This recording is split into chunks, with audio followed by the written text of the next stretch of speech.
बोलो जयकारा बोल मेरे श्री गुरु महाराज की जय। श्री परमहंस दयाल दादा गुरुदेव महाराज की जय। सर्वप्रथम हम अपने दादा गुरुदेव जी के श्री चरण कमलों में लाखों करोड़ों बार दंडवत प्रणाम करते हैं और उनकी कृपा से हम श्रवण कर रहे हैं अद्वैतानंद सच्चिदानंद प्रकाश में दादा गुरुदेव जी के इरशाद। तो आइए बड़े प्रेम से श्रवण करते हैं। हमने 76 तक श्रवण किया, अब रसपान कर रहे हैं 77 से। बड़े ही प्रेम से रसपान कीजिए दादा गुरुदेव जी के मुखारविंद के इरशाद। एक रोज इरशाद हुआ कि जयपुर में भी एक हकीम साहब मोहम्मद दसलीम खां, जो बहरे हकीम जी के नाम से मशहूर थे, बड़े नबज नास थे। मगर जो बात लाला साहब में देखी वह इनमें नहीं थी। यह भी इल्म अरबी में बड़े लायक थे और इनको भी एक फ़कीर ने तालीम दी थी। हकीम मोहम्मद अली खां साहब देहलवी के ख़ानदान से थे, तो राज से आजीविका थी, मगर बड़े बेपरवाह आदमी थे। राजा से भी कह दिया था कि आप चाहे जब बुला लें, हम नौकर हैं, आने से इनकार नहीं कर सकते, मगर अगर अच्छी रोग की जांच करानी हो तो रात को 8 बजे हमको बुलाया करो। तो उस वक्त हमारी तबीयत खूब लड़ती है, तो अक्सर जो ख़ास मरीज होते थे वे उसी वक्त रात को हाजिर होते थे। तो एक लाला साहब बहुत अरसा से बीमार थे। उनकी नब्ज़ देखकर हकीम जी ने फरमाया कि आप 6 माह के मेहमान हैं। वह मायूस होकर चले गए और दूसरे हकीमों के इलाज से कुछ फ़ायदा हो गया, मगर ठीक 6 माह बाद वो उनका इंतकाल कर गए वो। तो उस वक्त हकीम जी ने कहा कि उनको ऐसी बीमारी थी जैसे लकड़ी में घुन लगता है कि ऊपर से दुरुस्त और अंदर से खाली। अब इस मरीज की ज़्यादा से ज़्यादा 6 माह ज़िंदगी की मियाद है, वही हमने कह दी थी। उनका बदन जरूर पुष्ट था, मगर उनकी हड्डियां बिल्कुल खाली हो गई थी। तो फिर एक रोज़ फरमाया कि जयपुर में एक महात्मा के स्थान पर हफ्तावार सत्संग हुआ करता था और उसमें भजन कीर्तन सभी तरह की बातें होती थी। अब एक दफ़ा किसी शख्स ने ऐसे प्रेम से भजन गाया कि भीड़ में से एक महात्मा सुनकर मस्ती में आ गया और वह नाचने और झूमने लगे। और रियासत के दीवान यानी मुसाहिबे आला ने, जो उस स्थान के महंत के शिष्य थे, वह भी वहाँ मौजूद थे और वह अपने साथ अपने एक दोस्त कोम जैनी को भी ले आए थे, मगर वह जैनी साहब ना तो सत्संगी थे और ना ही फ़कीर दोस्त।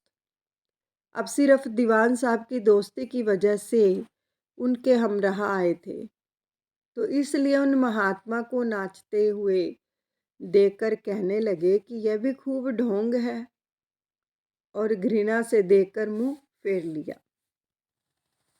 दीवान साहब ने फरमाया कि आप ऐसा ख्याल ना करें, इस वक्त इन पर जो है मस्ती तारी है। तो उन्होंने जवाब दिया, कोई हम पर तारी कर दे तो जाने। अब उन दोनों ने आपस में ये बातें हो रही थी कि यह हाल उस स्थान के महात्मा को भी आंतरिक तौर पर मालूम हो गया। अब हालांकि उस वक्त करीब करीब 200 आदमियों का मजमा था, मगर उन्होंने ऐसी तवज्जो की कि तमाम अहले महफिल में उन जैनी साहब के बेहोश हो गए और बहुत अरसा तक बेहोश पड़े रहे, सभी जने ही। 200 के 200 ही। तो फिर सभी होश में आते गए और सबसे पीछे दीवान साहब और वह जैनी होश में आए। अब उस वक्त महात्मा ने सूरत बदल कर और जरा नाराज़ होकर अपने मुरीद दीवान साहब से फरमाया कि तुम फ़कीरों का ठट्ठा उड़ाते हो, तुम फ़कीरों का टट्ठा उड़ाते हो, यानी मजाक उड़ाते हो। तो खबरदार, आइंदा ऐसे सुस्त और अविश्वासी आदमियों को भूलकर भी अपने हमराह ना लाना। अब मजमा में सब तरह के आदमी होते हैं। इससे फ़कीर साहब की यह मुराद थी कि हर एक आदमी को ऐसी ताकत नहीं हुआ करती है कि जिसकी तुमने देखी है। अगर उस वक्त ऐसा ना किया जाता तो मजमा की सुबकी थी। तो यह सुनकर दीवान साहब और जैनी साहब दोनों महात्मा के चरणों में गिर गए और जैनी साहब ने रो रो कर माफ़ी मांगी और उस वक्त उपदेश भी लिया, वहाँ से उपदेश भी ले लिया। तो फिर एक रोज़ इरशाद हुआ कि जयपुर में एक साधु के यहाँ तमीर मकान का काम जारी था और बहुत से मज़दूर काम कर रहे थे। तो एक ब्राह्मण ने भी मजदूरी पर काम करने की इजाज़त चाही। अब साधु ने उससे रोज़ाना मजदूरी ठहराकर एक आसन और माला उसके हवाले कर दी और कहा कि आप इस जगह बैठकर राम राम कहो, शाम को मजदूरी लेकर घर चले जाना। ईंट पत्थर ढोने से तुमको तकलीफ़ होगी, तो इसमें बैठे बिठाए दाम भी मिल जावेंगे। तो वह ब्राह्मण माला लेकर भजन करने लगा, मगर थोड़ी देर में ही बिल्कुल उकता गया और इधर उधर देखने और भागने लगा। अब एक मजदूर कुछ खराब काम कर रहा था तो उसको झिड़कने लगा कि इस तरह से नहीं बल्कि इस तौर से काम करो। वह साधु बोले कि ब्राह्मण देवता, तुमको इस झगड़े में क्या पड़ी है? जैसा उसको जी चावे में आवे उस तरह से वे काम उसको करने दो, आप अपना भजन किया करो। तो ब्राह्मण ने कहा कि हम इस तरह पर काम को खराब होते देखकर चुप नहीं बैठ सकते। अगर तुम इसमें नाखुश हो तो यह लो अपनी माला और आसन, हमसे यह रगड़ा नहीं होता। तो हम तो मजदूरी करके कमा लेंगे। माला फेंक कर चला गया। फिर साधु हमसे मुखातिब होकर कहने लगे कि देखिए महाराज, भजन तो मजदूरी करने से भी ज़्यादा मुश्किल काम है। फिर इरशाद हुआ कि हम जयपुर के बाज़ार में गुज़र रहे थे। दादा गुरु महाराज जी जयपुर के बाज़ार में गुज़र रहे थे और बहुत आदमी हमारे साथ थे कि तवायफ के कोठे से हमने एक शख्स को उतरते हुए देखा। उसको देखकर फ़ौरन पता चल गया कि यह शख्स कोई महात्मा है। तो आगे बढ़कर हमने प्रणाम किया और प्रणाम वगैरह करके कहा कि कहिए यह काम कब से जारी है? तो अव्वल तो वह उड़ने लगे और बोले कि महाराज आप महात्मा हैं और मैं तो तमाशबीन आवारा आदमी हूँ। मगर बाद में इशारे में खुल गए और कहने लगे भेद ना खोलिए, हम आपसे मिलते रहेंगे। तो उसके बाद अक्सर हमारे पास आया करते थे और बड़ी मोहब्बत करते थे और बहुत ऊंचे दर्जे के महात्मा थे। एक अमल के ज़रिए से उनको कुछ रुपया मिल जाता था तो उस पर गुजारा था। तो एक वैश्या के यहाँ पड़े रहते थे और पान वगैरह खाना और इत्र लगाए रहना गोया ऐसी रूप थी कि किसी को उनकी तरफ शक भी नहीं हो सकता था कि ऐसे बड़े आदमी हैं। तो फिर एक रोज़ की हमारे पास एक और साधु आया करते थे। तो एक दिन जब यह तमाशबीनी वज़िया वाले महात्मा बैठे थे तब वह भी आए और कुछ देर सत्संग करके चले गए। जब वह साधु उठ गए तो महात्मा ने फरमाया कि यह शख्स बहुत अच्छा अभ्यासी था, मगर इसका दर्जा जो था टूट गया। तो इसके मुर्शिद इससे नाखुश हो गए हैं। वजह ये हुई थी कि यह शख्स जो कुछ कमाता था अपने घर वालों को देता था और वैसे भी हर तरह से उनकी बात मानता था, मगर अपनी पत्नी की तरफ से उपेक्षा थी। अब इसकी वालिदा ने कई दफ़ा उससे कहा था कि मगर उसने कुछ ख्याल नहीं किया। तो उसने उसके मुर्शिद से अर्ज करी। उन्होंने फरमाया कि हम समझा देंगे। जिस वक्त यह ध्यान में था, मुर्शिद ने फरमाया कि तुमको उसका ख्याल रखना चाहिए। लेकिन इस शख्स ने जवाब दिया कि हम तो एक ही हैं। इस बात पर उन्होंने अपनी तवज्जो इसकी तरफ से हटा ली और इसका दर्जा टूट गया। फिर उनसे मिलने की इसने बहुत कोशिश की और सैकड़ों कोस उनके पीछे फिरा, मगर वह इसको दर्शन देना पसंद ना करते और जब यह उनके पीछे जाता तो वह इसके आगे आगे चल देते थे। तो यह कहकर हमसे वादा लिया कि तुम इसका जिक्र उस साधु से ना कर देना। अब उस वक्त चार लाचार हमने वादा कर लिया, मगर चूंकि वह साधु हमसे बहुत ही मोहब्बत करता था, इसलिए मोहब्बत ने इसको गवारा न किया कि हमारा मिलने वाला ऐसी हालत में रहे। और चूंकि हमको उसके साथ बहुत हमदर्दी थी, तो उसकी हालत पर हम रहम करके हमने एक दिन सब हाल उससे जिक्र कर दिया। तो यह सुनकर तो वह हमारे सिर हो गया कि यह हाल आज तक मैंने किसी से नहीं कहा, सिवाय उस शख्स के कि जो उस दर्जे से आगे हो। कोई जो है उसको मालूम भी नहीं कर सकता है। जब आपने ये बात मालूम कर ली है तो इसका इलाज भी आप करें। तो हमने उससे साफ कह दिया कि हमारे ज़रिए से यह काम नहीं बनेगा।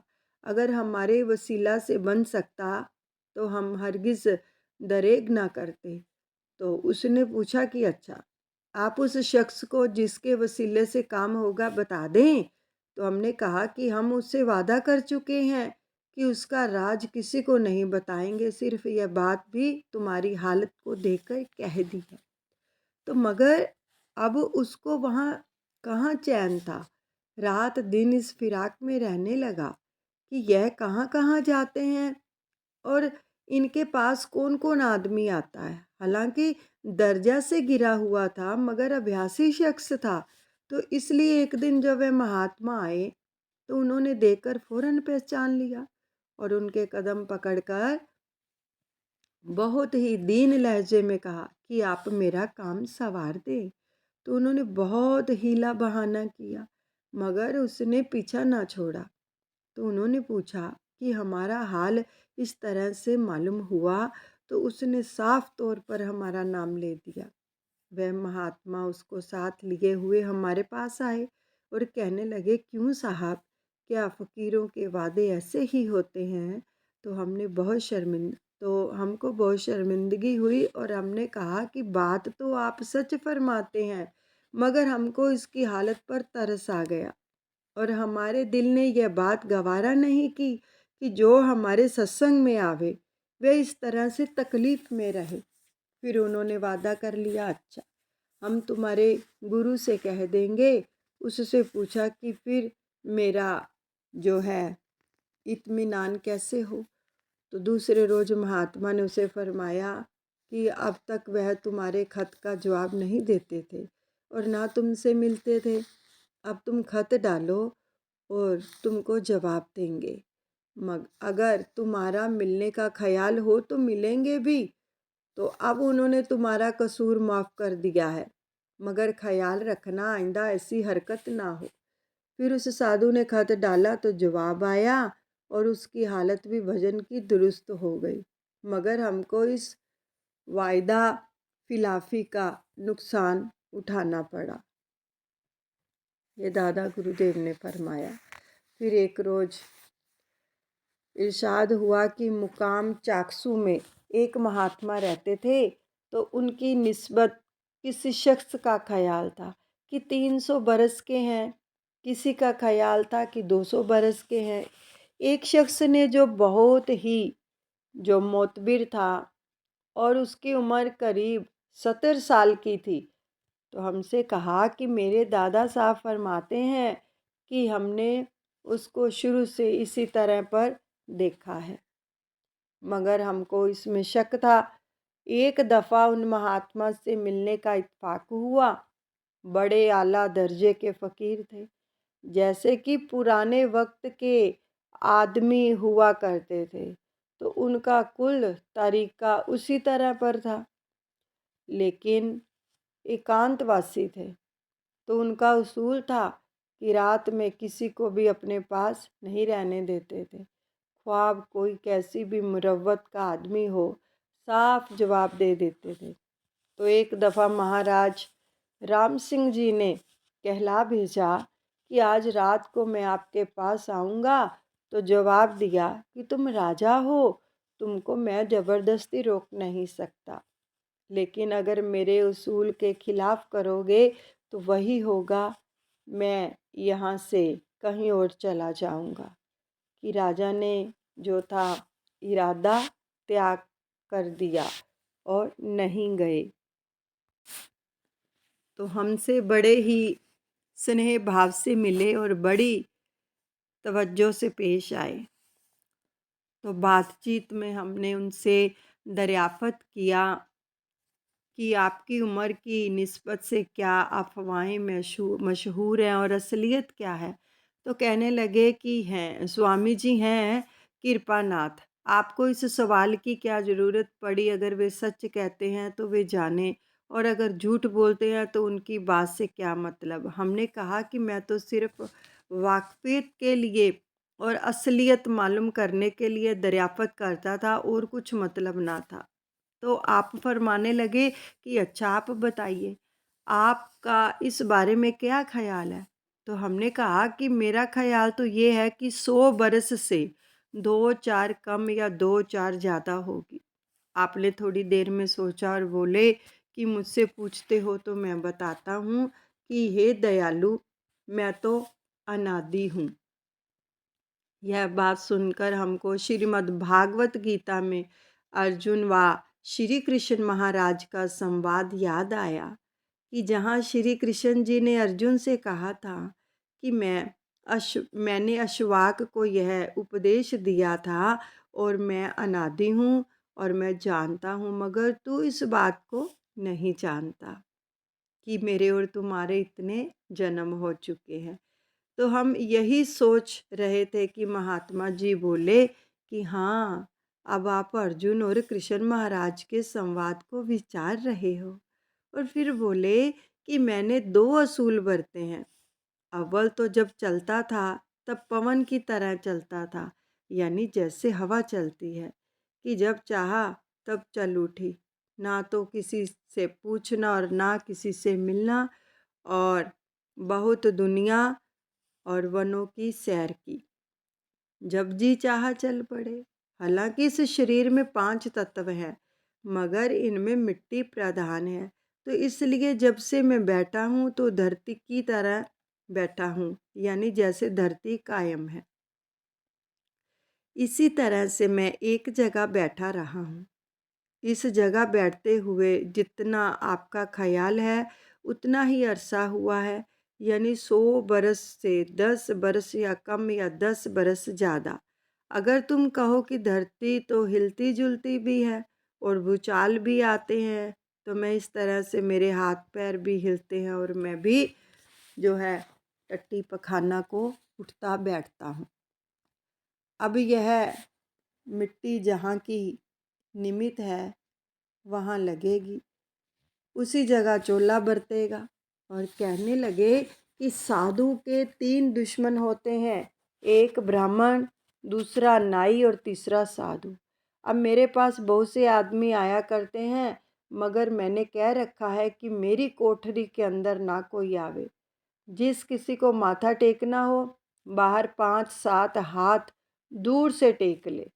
अब दुनियादार बहुत सी बातें किया करते हैं, मगर मैं सबको एक जवाब देता हूँ कि गुरु महाराज की भभूत ले जाओ और उस पर जो तुम्हारा निश्चय होगा वो ज़रूर साकार हो जाएगा।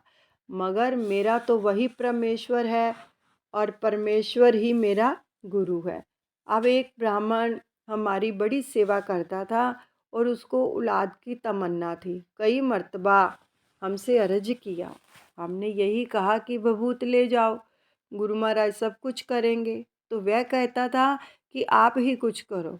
तो एक दिन हमने कहा कि हमारे वचन पर एतकाद है तो बबूत ले जाओ। अब गुरु महाराज सब कुछ करने वाले हैं, मैं तो जो कुछ समझता हूँ गुरु को ही जानता हूँ।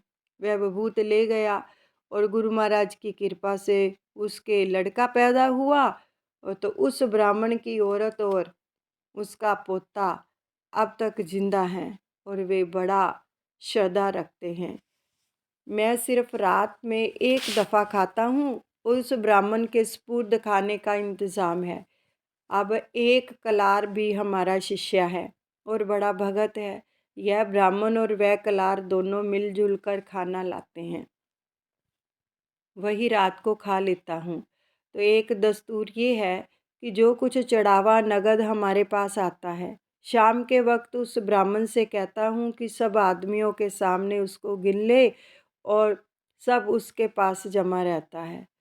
जब ज़्यादा जमा हो जाता है तो या तो गुड़ का शीरा या दूध के मलाई पुए, मालपुए करके ये तमाम जो है नाई ब्राह्मण और साधु वगैरह जो जमा रहते हैं खा लिया करते हैं। अब दिन में इन लोगों का यहाँ बड़ा ही हजूम रहता है और नारियल वगैरह जो चढ़ावे में आते हैं उनको बेचकर भंग, चरस, गांजा और जो है अफ्यून मंगवाकर धर दी जाती है। उसमें से ये सब लोग खाया पिया करते हैं। गाय, भैंस, बकरी वगैरह जो चढ़ावे में आ जाती है वह भी उस ब्राह्मण के सुपुर्द कर दी जाती है और उसको हुक्म है कि जो घी तो उसका तुम ले लो और छाछ तमाम मोहल्ला के और आने जाने वाले ब्राह्मणों को दे दिया करो। अगर कोई और ब्राह्मण उसकी शिकायत करता है कि महाराज यह चढ़ावे में से रुपया खा जाता है तो उससे कह देता हूँ कि भाई अगर चाहो तो तुम भी रुपया रखा करो, और यह कह देता हूँ कि यह मेरी सेवा भी बहुत करता है, अगर खा लिया तो क्या मुज़ायका है। अगर कोई कहता है कि इसको घी की बहुत आमदनी है तो उसको जवाब देता हूँ कि भाई रात को खाना बनाकर लाता है, तमाम घी उसमें लगा देता है, गरज इस तरह से काम चलता है। आज तक मैंने इतनी बातें किसी से नहीं की। आपको निष्पक्ष देखा और मालूम किया कि आप वाद विवाद पसंद नहीं करते हैं। ये दादा गुरु महाराज जी से उसकी वार्तालाप हो रही है कि दादा गुरु महाराज जी जो थे वाद विवाद बिल्कुल भी पसंद नहीं करते, इसलिए आपसे तमाम माजरा बयान किया। उसने कहा तो आपको यह इजाज़त भी है कि अगर आप रात को यहाँ आना चाहें या रहना चाहें तो भी आ सकते हैं और रह सकते हैं। तो हम उनके पास कभी कभी जाया करते थे, दादा गुरुदेव ने फरमाया। तो हमने उनसे कहा कि एक बाबू हजारी लाल जी हमारे बड़े भगत हैं, उन्हीं के मकान पर मेरा क़याम अक्सर रहता है। अगर हुक्म हो तो वह कभी कभी खाना हाजिर किया करे।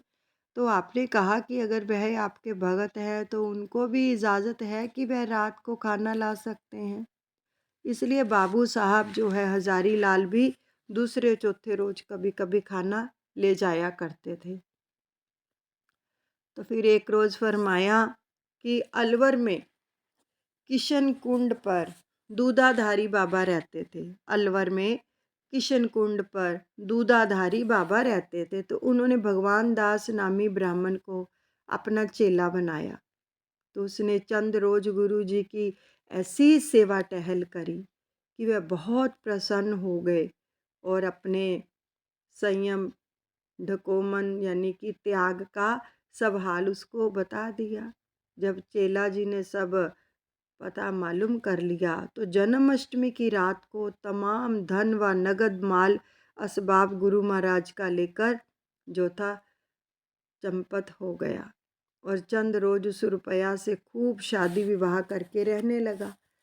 तो एक रोज की लाला डग्गी पर अलवर में एक बाबा जी आकर उतरे।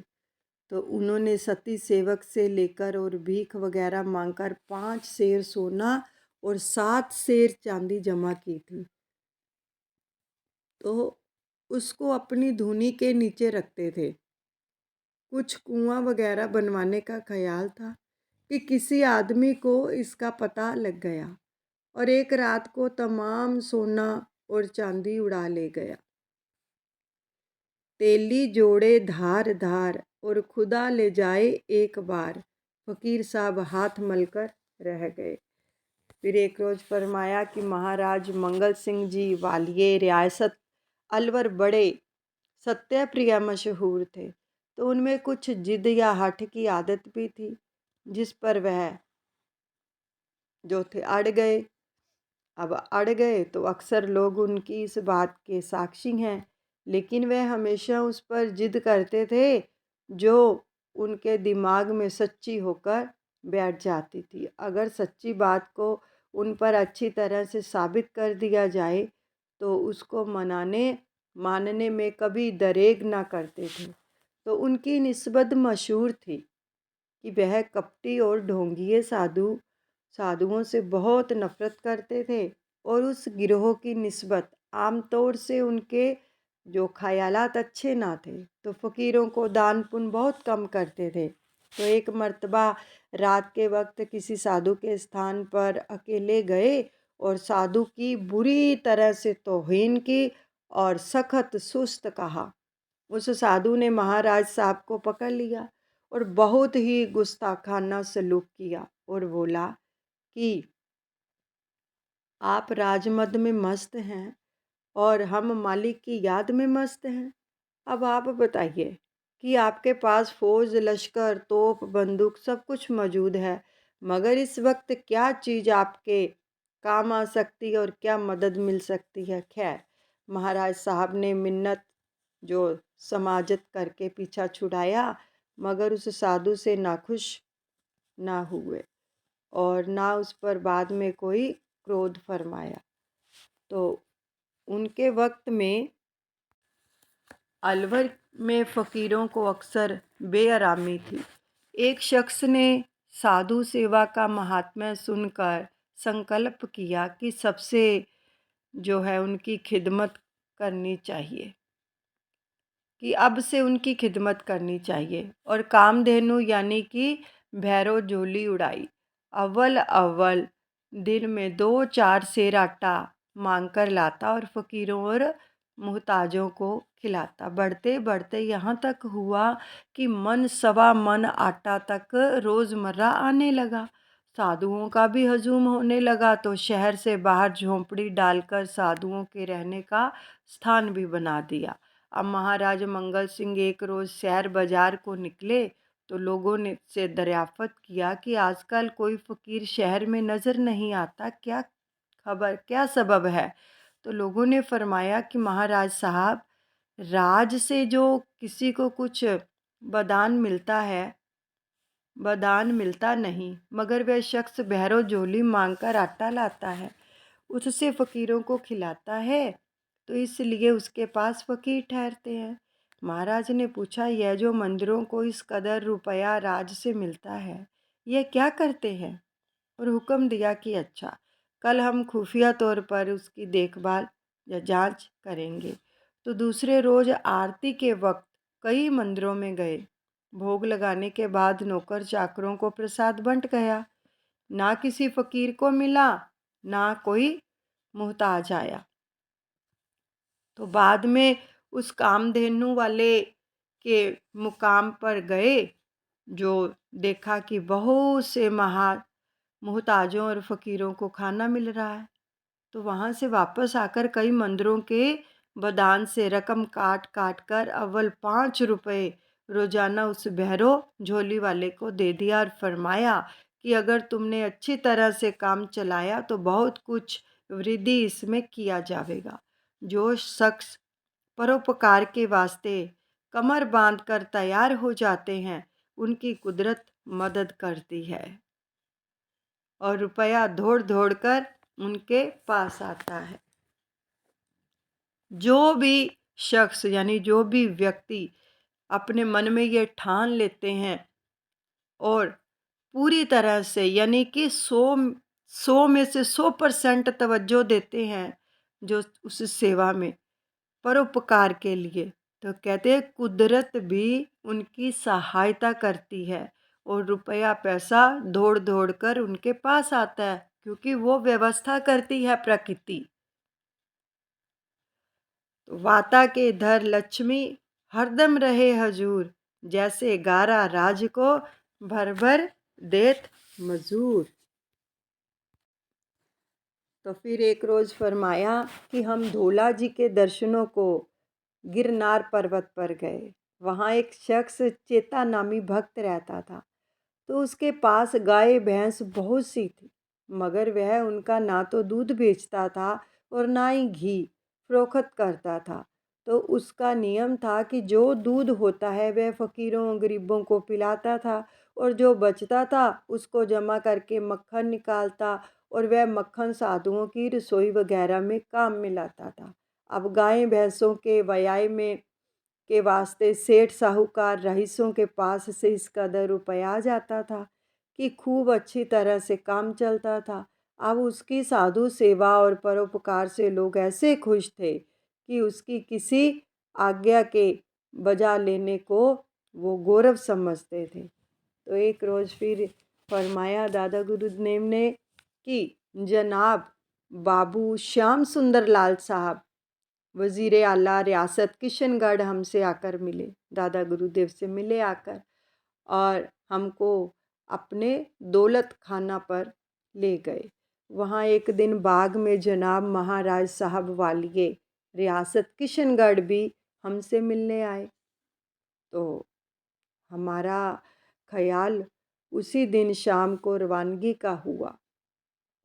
तो कहने लगे कल महाराज साहब वालिए रियासत अलवर और महाराज जोधपुर भी यहाँ तशरीफ़ लाए हैं, उनको भी आपसे मिलवाऊंगा। हमने कहा कि वज़ीर साहब मुआफ़ रखें, यानी मुआफ़ रखें कि हमारे संगी साथी तो गरीब लोग हैं। देखो दादा गुरुदेव जी के वचनों को सुनो।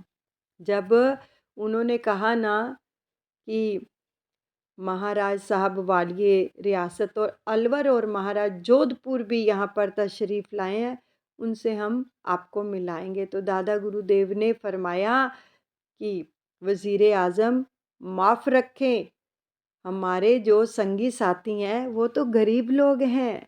हम अमीरों और रईसों से मिलकर क्या लेंगे, बल्कि उनकी मुलाकात उल्टी वबाले जान होती है। कोई कहता है कि यह बात मेरे लिए कह दो या यह सिफारिश कर दो, और जिसका काम ना करो उसी के बुरे बनो। ये दादा गुरुदेव जी ने फरमाया। और जो रईस से किसी की दरख्वास्त करो तो उनकी नज़र में जलील बनो। बात भी वाकई यही है कि सवाल यानी याचना करने वाला हमेशा जलील होता है। तो दूसरे उन लोगों से भजन पूजन तो होना ही क्या खाक है। उनको तो अगले तप के प्रताप से राज मिल रहा है, यानी कि जो इस वक्त वो राजा वगैरह बने हुए हैं तो उनके ये पिछले जन्मों का ही प्रताप है जो इस वक्त वो खा रहे हैं। ये दादा गुरुदेव ने फरमाया। तो उससे तपते हैं, बल्कि उनकी उल्टी हाँ में हाँ मिलानी पड़ती है। जो जरा सी बात खिलाफे मिजाज कहो तो वैर की सूरत पैदा हो जाती है। फिर भला हमको ऐसी जो है नाज़रदारी करने की क्या ज़रूरत है। हम तो गरीबों से मिलने में ही खुश हैं, जो याद इलाही यानी प्रभु सिमरन तो करते हैं, और अमीरों से मिलते हैं तो ऐसे ऐसे से कि जैसे दारोगा रामचंद्र जी हैं, जो अपने आप को जानते हैं और अमीरी का ख्याल तक छोड़ दिया और खुद ही को मार दिया है। आगे के इरशाद फिर रसपान करेंगे। अभी 87 तक हमने रसपान किया। बोलो जयकारा, बोल मेरे श्री गुरु महाराज की जय। दादा गुरुदेव अनुचित क्षमा करें। धन्यवाद।